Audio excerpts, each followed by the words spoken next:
Welcome to Star Wars Episode 7, a new social media marketing hope, with Michele, John, and Matt. I'm John, I'll be starting us off. A long time ago, in a media landscape far, far away, Star Wars came to rise as one of the most major movie franchises in history. To start out with the executive summary, Disney purchased Lucasfilm in October of 2012 and announced the release of the next installment of Star Wars.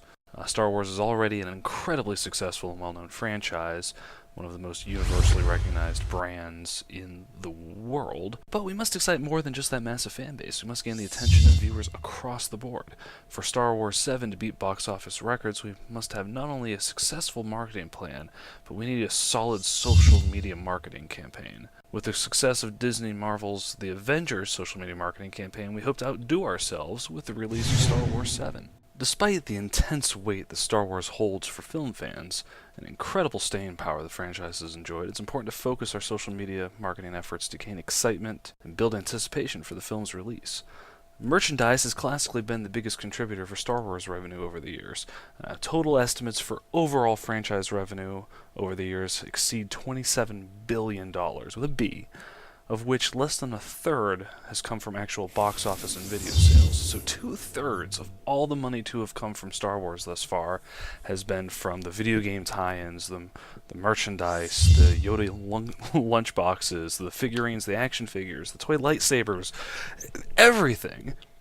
It's vital that we keep leaks and releases of information throughout the course of the new movie as controlled as possible. Which is not to say that information isn't going to come out, but we're going to be the ones in charge of controlling the pace and the content of it in order to kind of build on a gradual flow of excitement. That way we can keep the tempo and the pace moving forward as we want to. So we need to release enough information to keep the enthusiasts satisfied, but not so much that normal fans are overloaded, or so much that we wind up entirely spoiling the film. We will continue to allow companies to compete fiercely for licensing, so not only to make a higher profit, to make sure we only associate the brand with the best companies. At this point, Target, Burger King, Walmart, Angry Birds, Club Penguin, a whole bunch of other brands will be directly involved in our social media marketing schematic. You may have noticed the recent upshot in films based on Marvel properties, superheroes. Those are Disney productions, but you may notice that Disney has left its logo out of that marketing, and we intend to keep the Disney logo out of Star Wars posters in the campaign as well, so not to confuse viewers. It's not a princess movie. This isn't Mickey Mouse ears on everything. We're staying true to the reality of the original trilogy. This is a Lucasfilm production, and that has value to the fans. There's already a crowded landscape for 2015, so we'll have to maintain a dominant presence in the midst of highly anticipated action, adventure, sci-fi, and video game-based films. So, as always, to take a little swat at things, some of the strengths for Episode 7 marketing efforts moving forward is that there is a very established social media presence for Star Wars. There already is a flow of content that people subscribe to. There's a heck of a lot of franchise loyalty, a huge brand recognition, existing licenses and relationships from the more recent trilogy. Some of the weaknesses, however, is that very attachment to the Disney name. There's kind of a fanfare of inconsistency in the Star Wars universe. Disney does have a mixed track record with marketing live-action films. There's been a couple of major failures recently, like John Carter.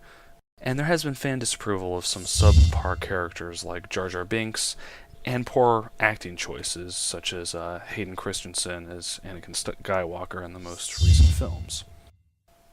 There are some major opportunities we can take advantage of. 3D and IMAX releases, better monetize the same number of ticket sales. We can release interactive games and apps at relatively low development costs to build interest. There can be augmented reality tie-ins.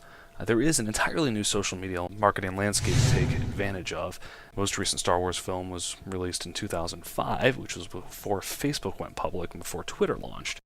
There is a chance to follow in the successful marketing strategy of Disney's Marvel's The Avengers, and with J.J. Abrams on board, there might even be a slim chance to gain Trek fans.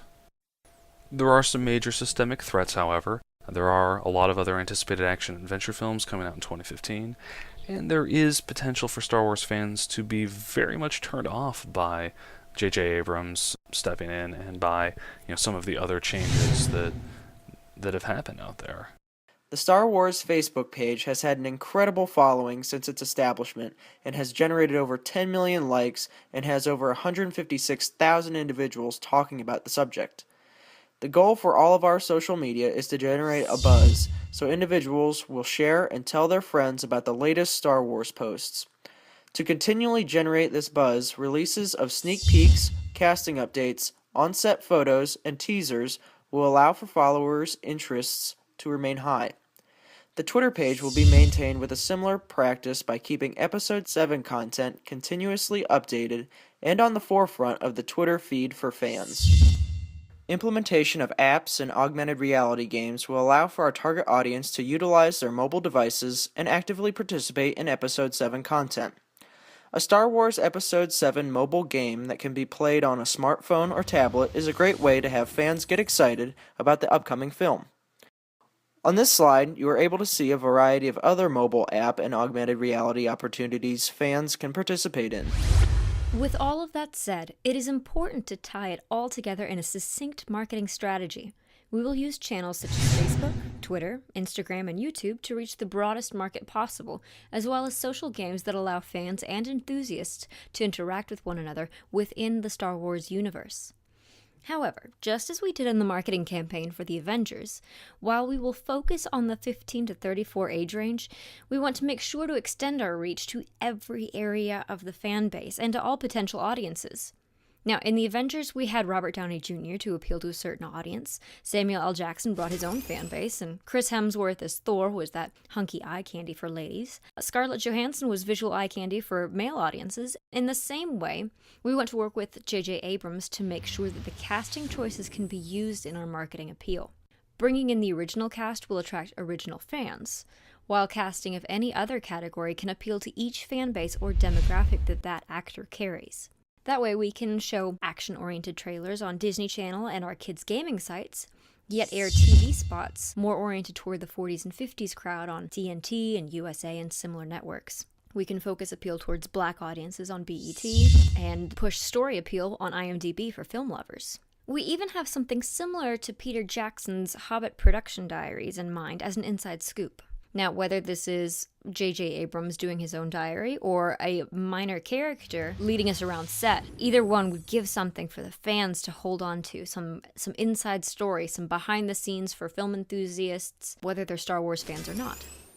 As we reveal content from Episode 7, we'll continue to amp things up even further, releasing new character skins, levels, and themes to existing games and networks, and we'll also release virtual integration within major retail stores so that shoppers and fans alike can enjoy an immersive experience as they interact with digital content unlocked in-store on their smartphones.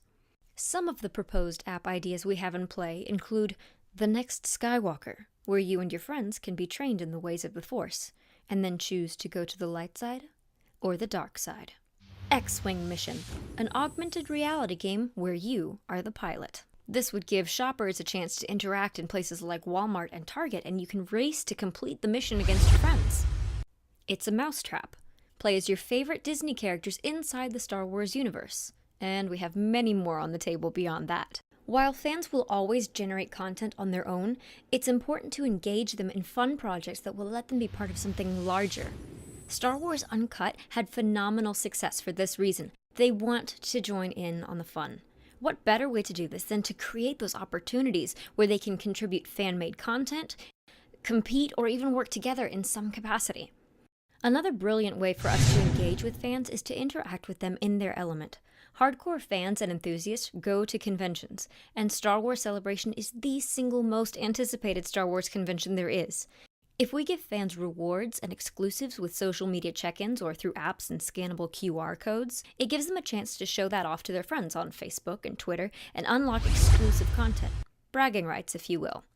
Now, in summary, it is important that we release quality apps, games, and augmented reality experiences, and that we control the current and release of information through social media, as well as reward fans for taking part in the campaign leading up to the film's release.